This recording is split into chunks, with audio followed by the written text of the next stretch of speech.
have to say. But the project was not. It was a lovely project, and I had the absolute pleasure of working with young people with special educational needs and disabilities.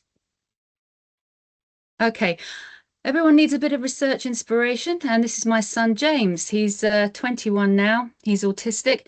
He's probably about 13 there in that picture, and you can see at the time that his special interest there was countries of the world, and he's decorated the living room with them. But that's okay because you're only a child once, and that's fine.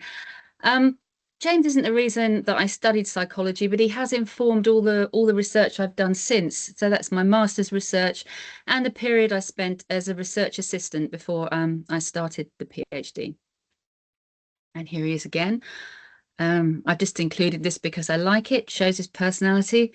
Yeah, it was Christmas, I think, and he thought that by painting himself red, he would be Father Christmas. So what I'm trying to say is, like most people that research, we've got things that inspire us, and my son inspires me.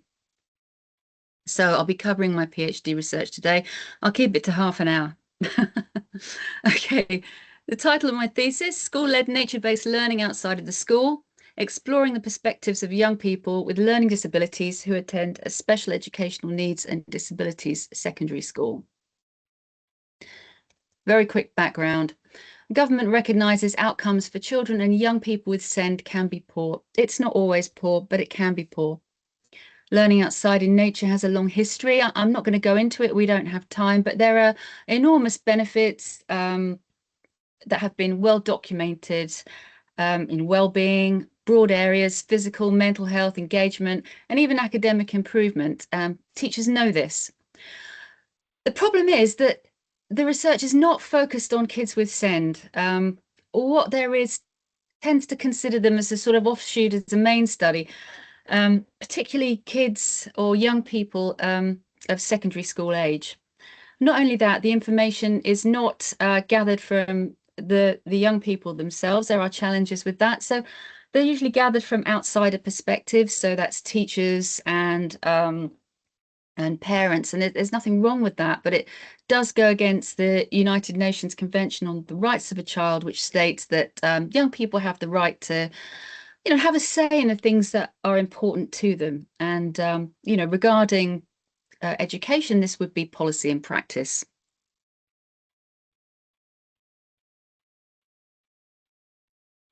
Okay, my research questions. How do young people with learning disabilities aged 14 to 16 years at special schools perceive school-led nature-based learning outside of the school? Research question 2 is slightly trickier to get at. So what are their perceptions of the learning benefits?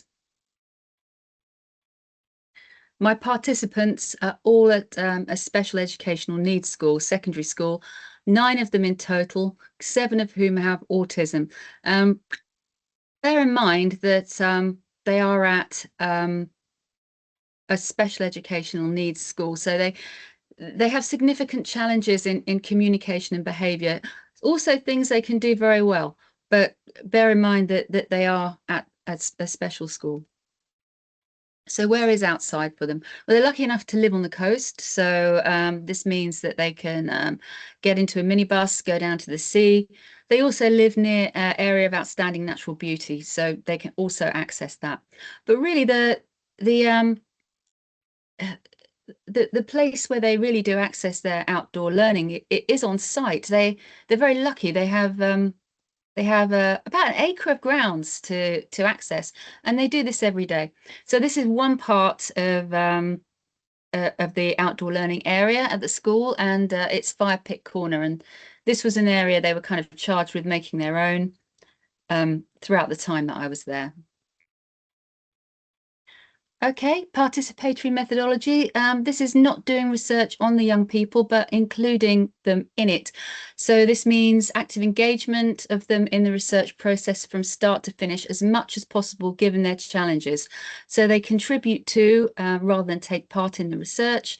They were invited to be involved in the creation of the research materials. And also at the end, I went back and told them about the findings, asked them what they thought, if they had anything to add, etc. This is really about involving the young people as much as possible all the way through. There were so many practical and ethical challenges here. And just briefly, I think the practical challenges were, I had no idea if they would even take part in any of these methods, on what day they may not be willing. There was very much a opportunistic element to gathering the research because of this. So the young people need time and flexibility, and so did I, to get to know them and for them to get to know me. So I was with them for 4 months, which is quite a stretch, but that was collecting data once or twice a week. Yeah, so not for days, but for certain periods, once or twice a week. So either I was gathering the data that they were generating, or I was just spending time with them, getting to know them. And of course, these are vulnerable participants, so you've got to think about consent and assent. So you have to make sure that they know what they are, what is required of them, and they know that they don't have to take part. And you have to monitor their assent as well, all the way through. But with this group of participants, if they didn't want to do it, they just wouldn't. So there was no. That wasn't an issue. I mean, I could see why, it might be with some vulnerable participants, but with this group, they didn't want to take part. They wouldn't. It was as simple as that. This was an adapted consent form. So I got the consent from the parents, first of all, and then made sure that the young people understood what was required of them, and also they didn't have to take part if they didn't want to.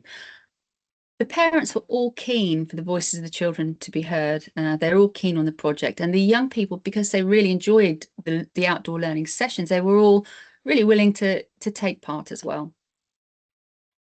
So these were the methods. So there's a mix here of sort of traditional and participatory research methods. It will become obvious why so many methods were used. So, you've got talk and draw, which is what it says on the tin. Pupil-led tours and photographs, so the young people can take me around the outdoor learning areas. They can take photographs of the things that are important to them. They may want to talk on the way around, they may not. And then there was a chance to reflect on the tours. And they could add things to maps and make maps. They could draw pictures and use the photographs that they'd taken. Semi-structured interviews kind of worked better for the participants that were not autistic, but still everybody was offered a chance to take part, and they all did to varying degrees. Random chat was important because they didn't always want to talk about the research question. Graffiti wall and diamond nines, I'll explain a little bit further as we go along.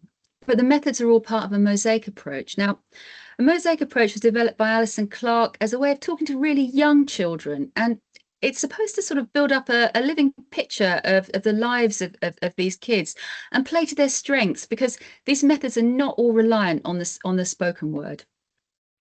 The empty square there is just a theoretical and methodological marker that just reminds the researcher that this can be adapted, this approach can be adapted, and other methods can be added. And I added in the graffiti wall and the diamond nine, which I will come to.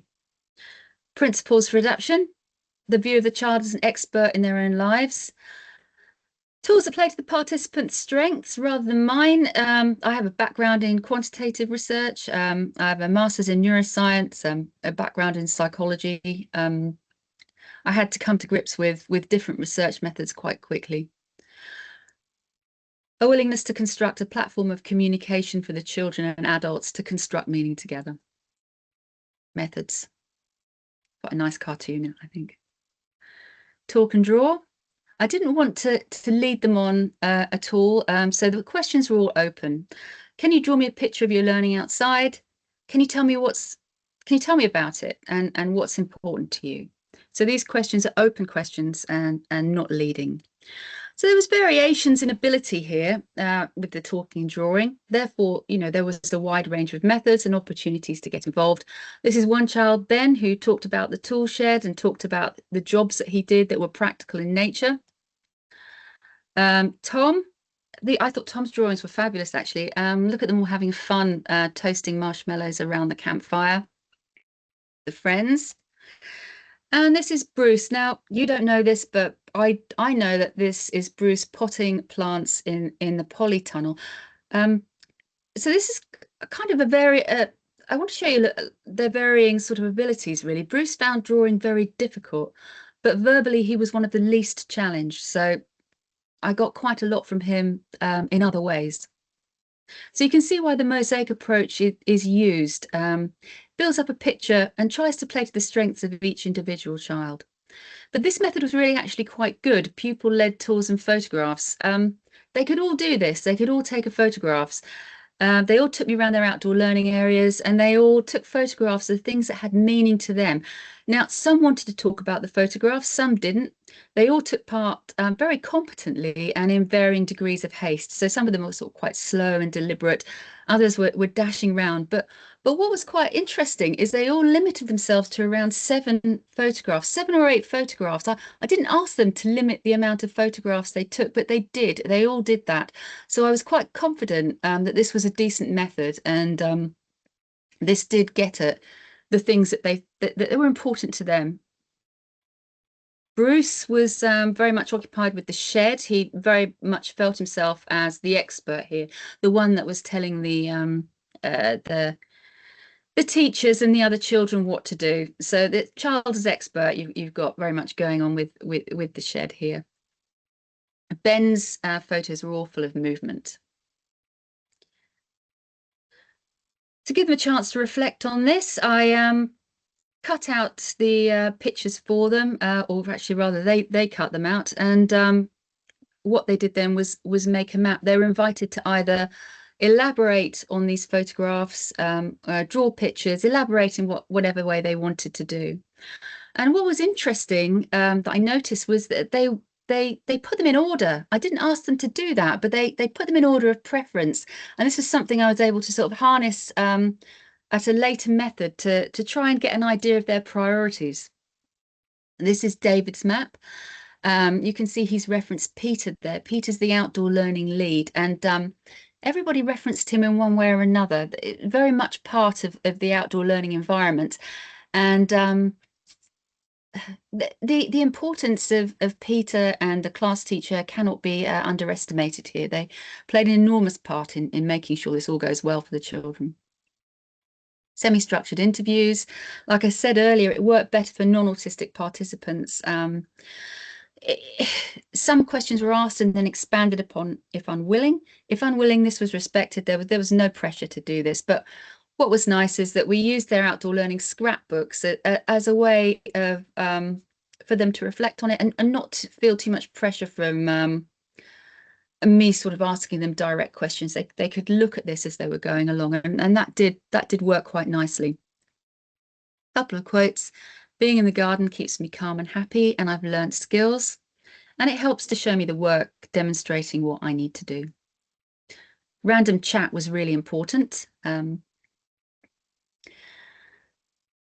Yes, they they didn't always want to stick to the research question. They wanted to talk about, what their favorite superhero was, or perhaps the colored pens in front of them, or what music they'd like to listen to now.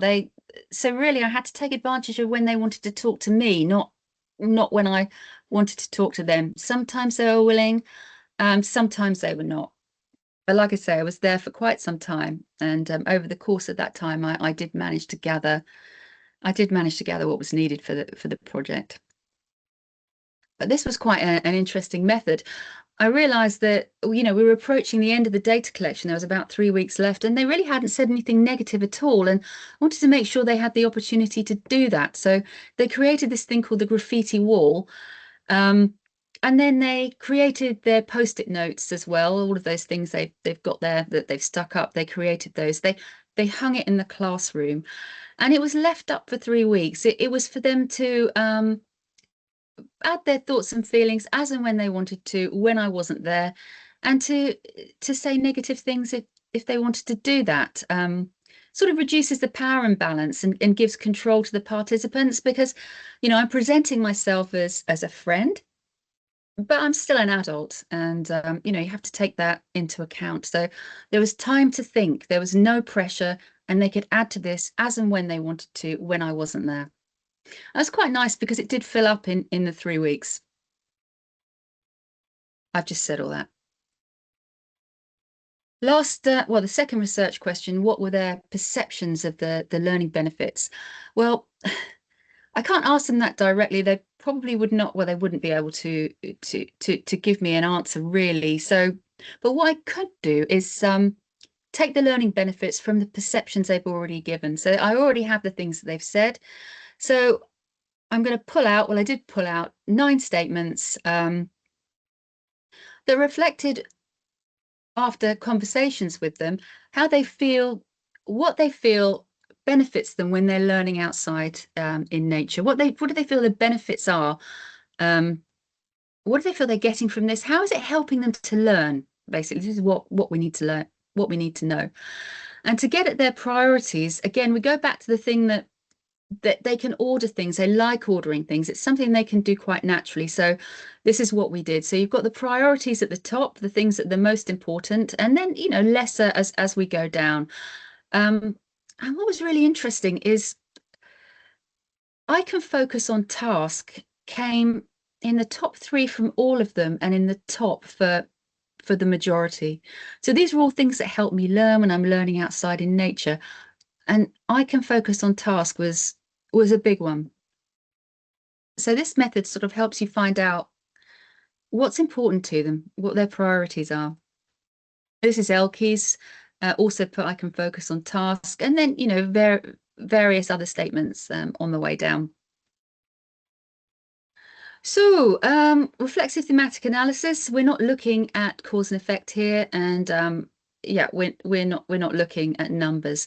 So subjectivity is a resource. That's their subjectivity, the participants. My subjectivity, I have a autistic child, I have a background in psychology. All this is going to come through in the thematic analysis, but that's okay. I just have to be honest about it and make sure that the decisions I've taken are written up in the thesis. Theme 1. This relates to how the pupils perceive and engage with their outdoor learning spaces and their awareness of the physical properties. So other researchers have been asking for the links between sort of cognition and outdoor learning to be explored as well. So we can actually ground these perceptions in theory and think about why they might be arising as they are. So you've got Gibson that saw perception as a direct perception for action and what you can do with it. So we're looking at these children's naturally evolved responses to natural affordances. And sort of just to make that concrete, you can pick up a rock and that affords probably banging or throwing, and you can pick up a stick and that affords waving. So in the indoor environment, it's slightly more constrained. Items are more likely to have a definitive and designed purpose. But in the natural environment, things grow and do what they do. The pupils perceive jobs outside. They perceive jobs that are practical in nature. They identified areas that were important to them. Absolutely all of them identified fire pit corner. And they interact with the environment in different ways. And this was Steve and his Russian dancing. So Steve amused us all greatly with his Russian dancing. You can see imagination coming into play. They see possibilities out here. They're using their imagination. So Steve's dancing around the campfire, and that did amuse us all. Some of the children tried to join in. And then you've got Elke's freedom to move around. Theme 2 was positive emotion. The pupils reported positive emotions here. They've reported them in themselves and in the people around them as well. So we can start to build up sort of a bit of a cycle here, with a perceptual cycle of the sensory data's coming in. And then you're combining that sensory data with what you know already. So one of the children was picked up a stick, and you can combine that with his knowledge then, which was of wands, wizardry, Harry Potter, and it became a Harry Potter wand. So this is a cycle. You've got the data coming in, you've got the physical data coming in, and it's combining with what you know. Positive emotion is being reported. This is motivating the children to go out and do it again. And so this cycle sort of continues round. And the positive emotion makes the cycle a virtuous one. Now, if you're interested, there's some lovely experiments by Barbara Fredrickson, Broaden and Build. What she found was just by inducing sort of a positive emotion in her participants, um, the thought action repertoire of her participants was broadened. So all that means is they had enhanced ability in cognition and behavior. They were able to see more literally in global and local processing. They took in a global perspective.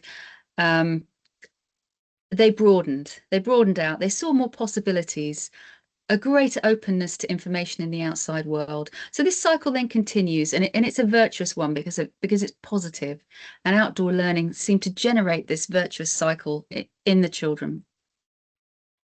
And of course, all the children are different, so the cycle's different for each child, and that can sort of link back to that authentic environment we were talking about because it's flexible.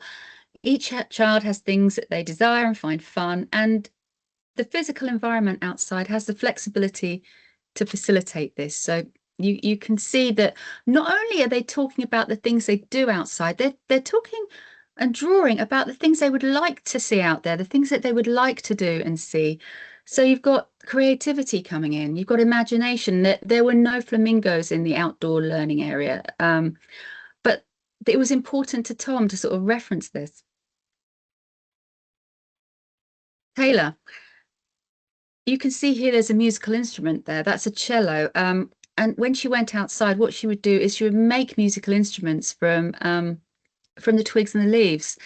And also you can see that she's bringing it in. She's sort of owning it and bringing this into the outdoor her outdoor learning experiences. You can see imagination. So we look at the positive emotion here, and if you're interested, there's papers from Damasio and Amordo Yang talking about how positive emotion can help with the transfer of information from one situation to another. So that's quite an interesting avenue that can be explored within the context of this. Now, they all said it's fun.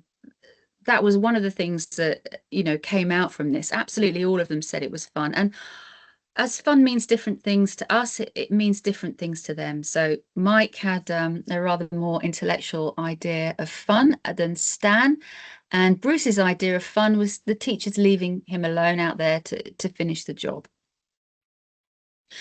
Can't talk. Actually, no, this is Mike's idea of fun. Taking a book outside.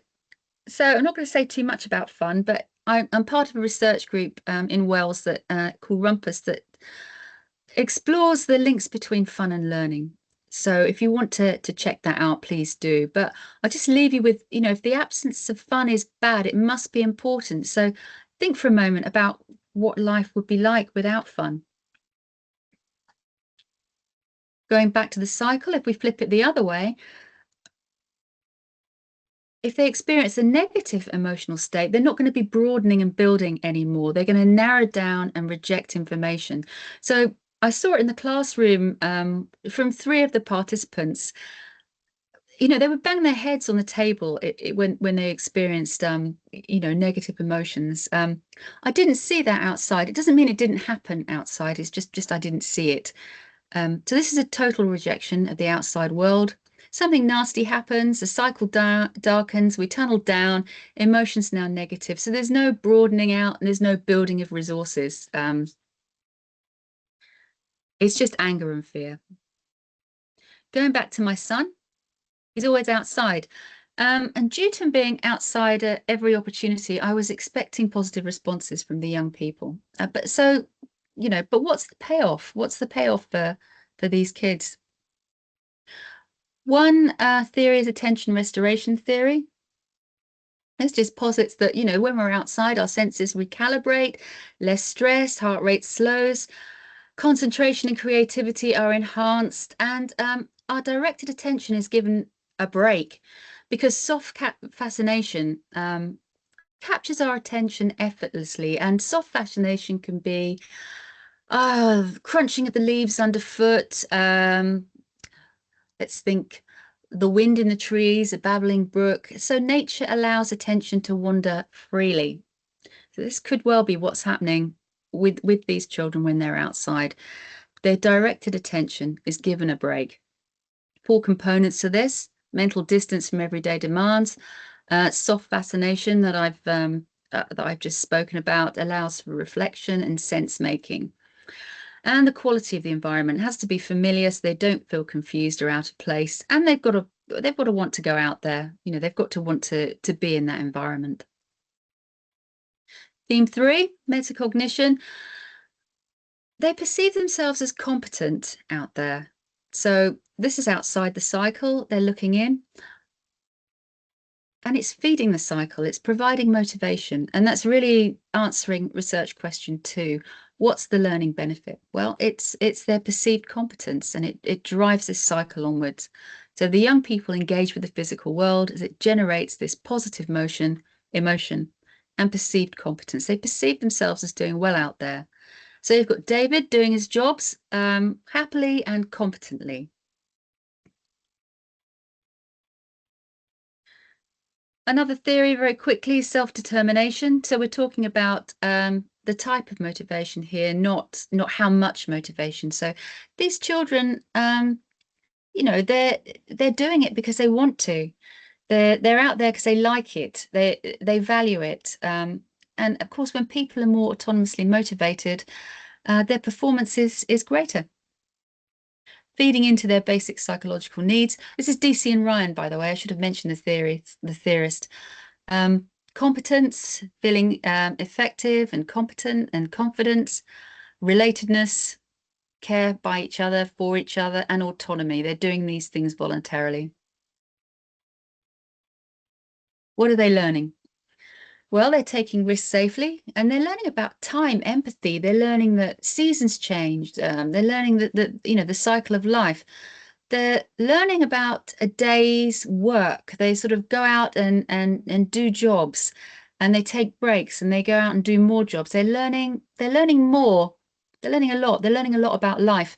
They're learning ownership, imagination. The imagination's great, actually. That really does come into play. Socialization, and there's also a potential transfer of knowledge as well as the skills that they learn.